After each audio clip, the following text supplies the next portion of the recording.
जी, तो तमाम देखने वालों और सुनने वालों को लाहौर पाकिस्तान से एक दफ़ा से फिर खुश आमदीद।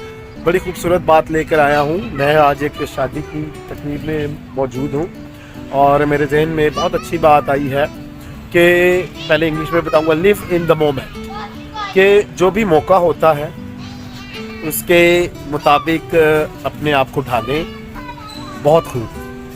बहुत दफ़ा लोग ऐसी जगहों पर जाते हैं जहाँ पर कि उन्हें उस मौका के मुताबिक अपने आप को ढालना होता है। गौर कीजिएगा, यहाँ पर मैं अपनी जो हमारी अच्छी आदत होती हैं, हमारी सकाफ़त होती है, तहज़ीब होती है, मैं उनको बदलने की बात नहीं कर रहा। ये अच्छी नेचर होती है।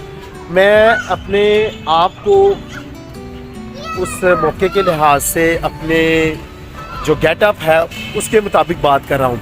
जैसे शादी की तकरीब पे मैं इनवाइटेड हूँ और अगर मैं ऐसे कपड़े पहन के आ जाऊं कि सब मुझे कहें यार आपने तो अजीब ही काम किया है, कितनी अच्छा मौका है और आप ऐसे कपड़े पहन के आके जो कि मौके की मुनासबत के मुताबिक नहीं है।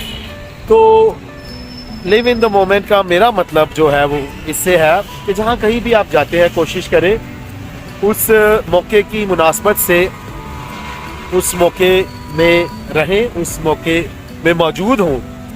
और फिर ये खूबसूरत कहावत मत भूलें कि लिव इन द मोमेंट, के मौके के मुताबिक अपने आप को ढालें। तो जब भी ये मेरा चैनल देखें, इसको पसंद भी करें, सब्सक्राइब भी करें। खुश रहें, शाद रहें, आबाद रहें। अपना और अपने गिरद लोगों का बहुत ख्याल रखें।